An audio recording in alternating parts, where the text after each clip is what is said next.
حضرت حسن رضی اللہ عنہ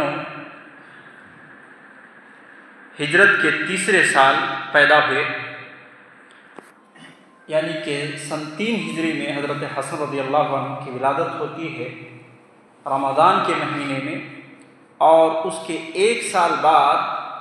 ان کے بھائی حضرت حسین بن علی رضی اللہ عنہ کی ولادت ہوتی ہے شعبان کے مہینے میں۔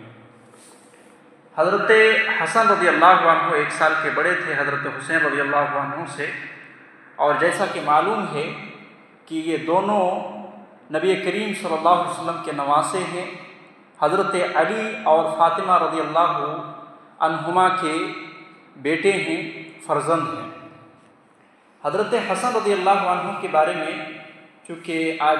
مختصراً بیان کرنے کی کوشش کی جا رہی ہے، لہذا باتیں انہی کی زیادہ رہیں گی۔ حضرت حسن اور حسین رضی اللہ عنہ کی فضائل میں ایک فضیلت یہ بھی ہے کہ اللہ کے نبی صلی اللہ علیہ وسلم ان کو خصوصی دم کیا کرتے تھے، اور آپ صلی اللہ علیہ وسلم کہا کرتے تھے، صحیح بخاری کے اندر روایت موجود ہے، کہتے تھے کہ انہی کلمات کے ذریعے سے حضرت ابراہیم علیہ السلام اپنے بیٹے اسماعیل اور اسحاق کو دم کیا کرتے تھے۔ وہ کون سے کلمات تھے؟ اعوذ بکلمۃ اللہ التامۃ من کل شیطان وہامۃ ومن کل عین لامہ۔ یہ دونوں اشخاص اتنے عظیم ہیں شخصیت کے اعتبار سے اور فضائل و مناقب کے اعتبار سے کہ اللہ کے نبی صلی اللہ علیہ وسلم کے گود میں یہ پلے بڑھے۔ اللہ کے نبی صلی اللہ علیہ وسلم ان کو گودی لیتے تھے، ان کو کندھے میں بٹھاتے تھے، ان کو بوسہ دیا کرتے تھے، ان سے محبت اور شفقت کے ہاتھ پھیرتے تھے،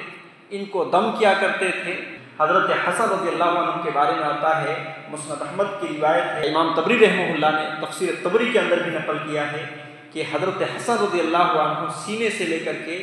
جو ہے سر تک اللہ کے نبی صلی اللہ علیہ وسلم کی شکل و صورت اور رنگت میں بالکل مشابہ تھے، اور حضرت حسین رضی اللہ عنہ سینے سے لے کر کے پاؤں تک اور ان کی انگلیاں، سارے ہاتھ پاؤں، یہ نبی کریم صلی اللہ علیہ وسلم کی شکل و صورت اور اسی طریقے سے رنگت میں بالکل کامل طور پر مشابہ تھے۔ اور حضرت حسن اور حسین رضی اللہ عنہ کا مقام یہ بھی ہے کہ جب نجران کے عیسائی آئے، اللہ کے نبی صلی اللہ علیہ وسلم نے اس موقع پر کیا کیا تھا؟ صحیح مسلم کی روایت ہے، دعا رسول اللہ صلی اللہ علیہ وسلم علی و فاطمہ و حسن و حسین۔ اللہ کے نبی صلی اللہ علیہ وسلم نے جو ہے اس موقع پر حضرت علی رضی اللہ عنہ کو بلایا، حضرت فاطمہ رضی اللہ عنہا کو بلایا، حسن اور حسین کو بلایا، اور کہا اللہم ہؤلاء اہلی، اے اللہ یہ میرے گھر والے ہیں، یہ میرے گھر والے ہیں۔ حضرت حسن اور حسین رضی اللہ عنہ کا مقام مرتبہ اس اعتبار سے بھی ہے کہ اللہ کے نبی صلی اللہ علیہ وسلم نے اپنے گھر والوں میں ان کو شمار کیا ہے، حالانکہ وہ نواسے رسول۔ اسی طریقے سے حسن اور حسین رضی اللہ عنہ کی محبت میں اللہ کے نبی صلی اللہ علیہ وسلم نے کہا من احب الحسن والحسین، کہ جو آدمی حسن اور حسین سے محبت کرتا ہے فقط احبنی، اس نے مجھ سے محبت کی، ومن ابغضہما، اور جو آدمی ان دونوں سے حسن اور حسین رضی اللہ عنہ سے بغض رکھتا ہے، دشمنی رکھتا ہے، تو فقط ابغضنی، اللہ کے نبی صلی اللہ علیہ وسلم کہتے ہیں کہ وہ مجھ سے دشمنی رکھتا ہے۔ یہ روایت سنن ابن ماجہ کی حسن درجے کی روایت ہے۔ اور ایک آخری روایت جس میں اللہ کے نبی صلی اللہ علیہ وسلم نے، سنن ترمذی کے اندر روایت موجود ہے، اور امام البانی رحمہ اللہ نے اس حدیث کو صحیح قرار دیا ہے، کیا کہ حسن اور حسین جنتی مردوں کے، جنتی نوجوانوں کے سردار ہیں۔ تو جب تک اللہ کے نبی صلی اللہ علیہ وسلم زندہ رہے، قریب 8 سال کی زندگی ملی کہ نبی کریم صلی اللہ علیہ وسلم کے ساتھ انہوں نے زندگی گزاری۔ 8 سال کی عمر میں جب پہنچے تو اللہ کے نبی صلی اللہ علیہ وسلم کا سایہ ان کے سر سے ہٹ گیا اور اللہ کے نبی صلی اللہ علیہ وسلم کی وفات ہو گئی۔ حضرت ابوبکر صدیق رضی اللہ عنہ کا دور آیا، بہت ہی خاص خیال رکھتے تھے ان کی، اور نبی کریم صلی اللہ علیہ وسلم کی طرح سے ان کو بھی محبت کیا کرتے تھے۔ حضرت حسن رضی اللہ عنہ کے بارے میں آتا ہے کہ ایک دن کہیں پہ کھیل رہے تھے، تو حضرت ابوبکر صدیق رضی اللہ عنہ اور حضرت علی رضی اللہ عنہ دونوں وہاں سے گزر رہے تھے، تو حضرت ابوبکر صدیق رضی اللہ عنہ اس بچے یعنی کہ حسن کو اپنے کندھے پر بٹھا لیے، اور بٹھانے کے بعد کہا کہ اللہ کی قسم یہ نبی کریم صلی اللہ علیہ وسلم کے مشابہ ہے، یعنی شکل و صورت رنگت نبی کریم صلی اللہ علیہ وسلم جیسا ہے، اور کہنے لگے کہ حضرت علی رضی اللہ عنہ جیسے نہیں۔ یہ سن کر کے حضرت علی رضی اللہ عنہ ہنسنے لگے۔ اس کے بعد پھر حضرت عمر رضی اللہ عنہ کا دور خلافت آتا ہے، تو حضرت عمر فاروق رضی اللہ عنہ نے بھی ان کو اچھا مقام دیا،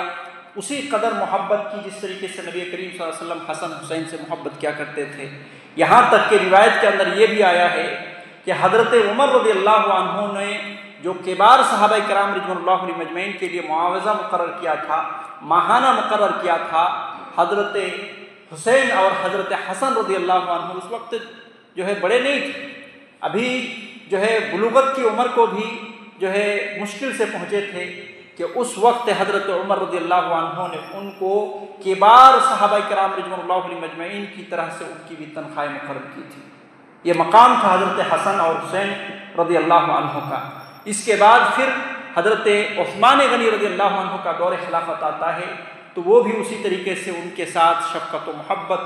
سے اور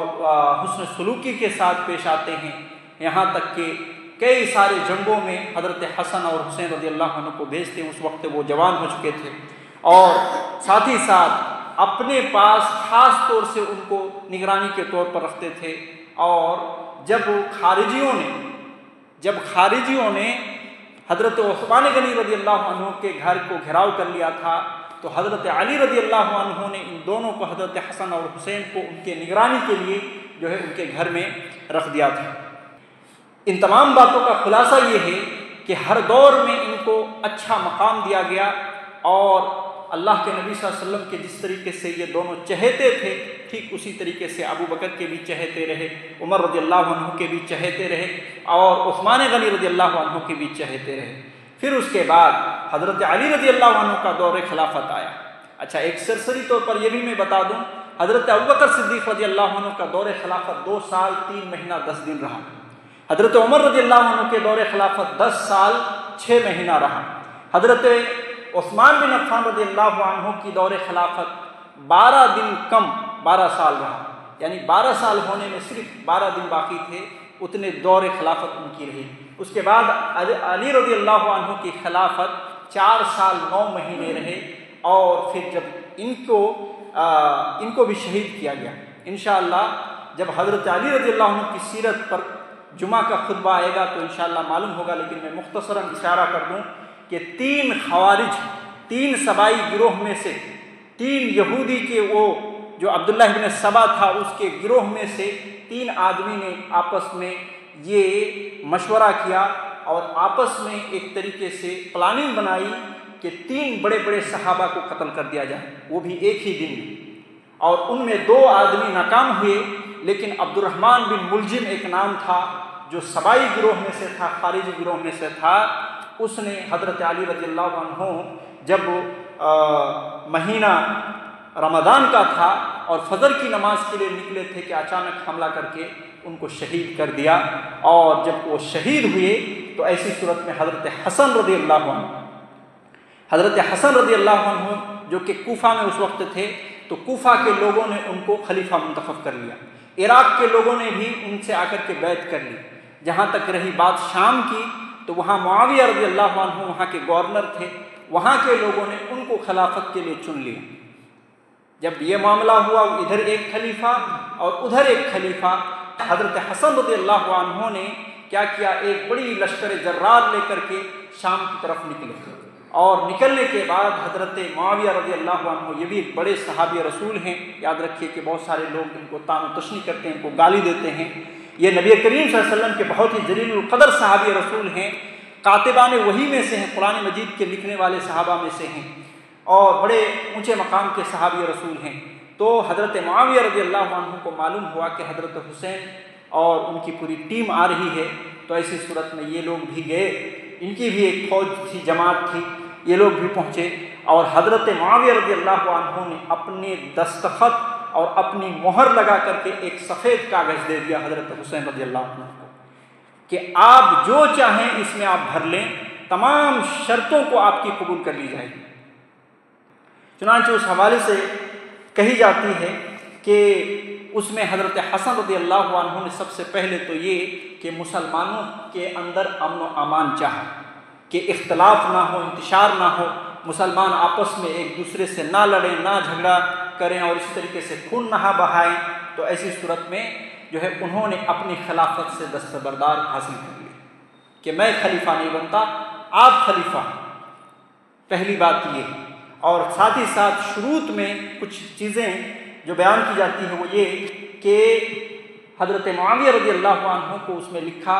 کہ یہ جو خلافت آپ کی چلے گی تو شریعت اسلامیہ کے مطابق ہونی چاہیے۔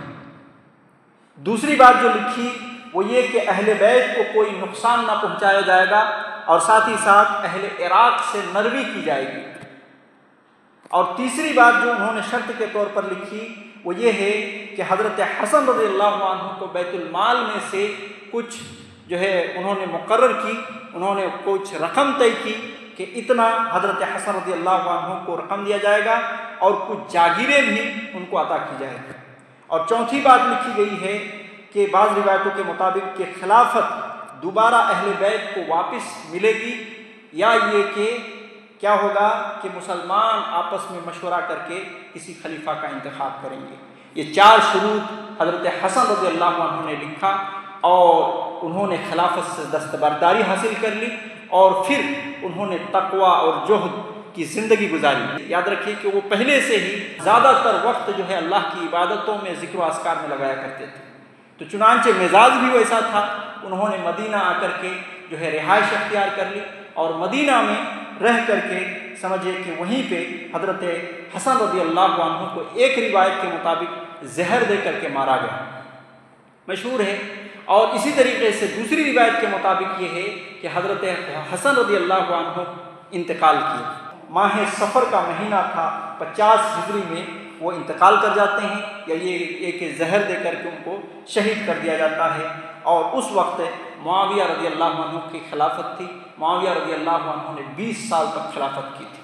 سن 40 ہجری سے لے کر کے سن 60 ہجری تک ان کی خلافت رہی۔ 50 ہجری میں جو ہے حضرت حسن رضی اللہ عنہ کا انتقال ہو جاتا ہے۔ پھر انشاءاللہ